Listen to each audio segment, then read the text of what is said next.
I have a lot of the basic shapes chunked into the face, and now I'm going to start to continue to work on the face, but also to kind of come in and chunk in some of the darks and lights within the hair.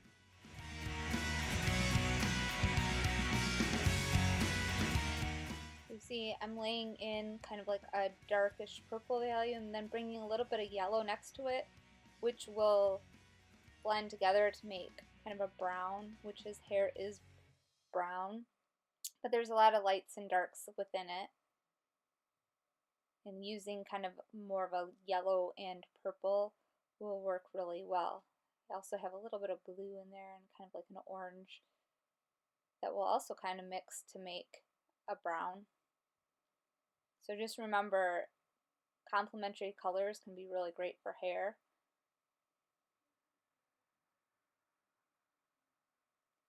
And really getting in those darks and then kind of blocking in the lighter areas are important. And some of the hairs, like it's not going to be all even. It's really important when you paint or draw hair that you don't keep it perfect. You know, the little hairs that kind of like stick out are going to make the person look more realistic than if everything is just exactly perfect. No one has exactly perfectly straight hair, and that doesn't look realistic or natural. I'm chunking in some of these lighter values where the light is hitting it. And because the hair is pretty chunky, I'm not necessarily going to be blending everything together. I want there to be some textures, but I can come in and blend where I need it to blend, and I can leave some areas a little bit chunkier. And I could come in and get as much detail as I want in these areas by working on it more. Your painting is done when you think it's done.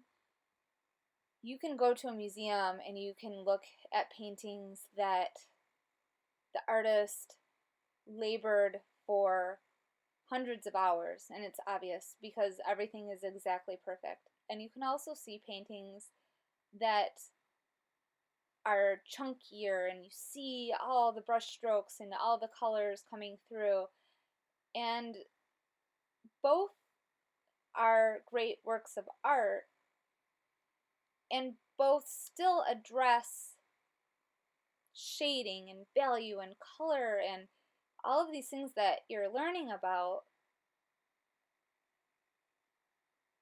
but you get to choose as an artist what you want your final outcome to look like.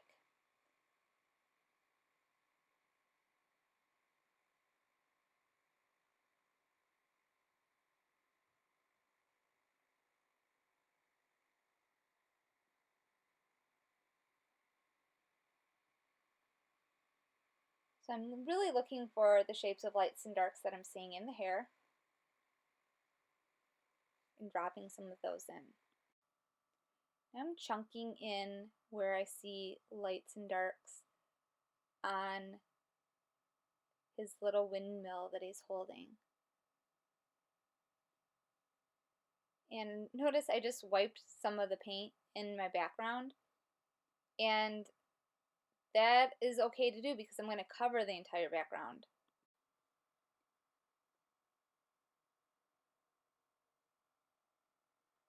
I'm chunking some of the whites, I'm using some blues. I use a lot of blues and purples because it's kind of like a silvery color, and I'm also chunking in some of like the little darker shapes that I see in the windmill, and a lot of white that will eventually kind of be blended in. But again, I want some of these textures to kind of show up, so I'm going to kind of use the brush and almost kind of just like blot at it. You could also use a palette knife for something like this. You can kind of create interesting textures. You can see I'm chunking in the darker areas with blues and purples, and then kind of working through till I get the textures. And if I need to smooth, I can I should always wipe my brush with my paper towel to get some of that paint off of there. Or if a color is a color that I'm going to eventually use in the background, I wipe it off onto the background because that saves me paint in the long run. So you'll see me as I'm working throughout this painting, taking my brush and dropping it, wiping it off in the background.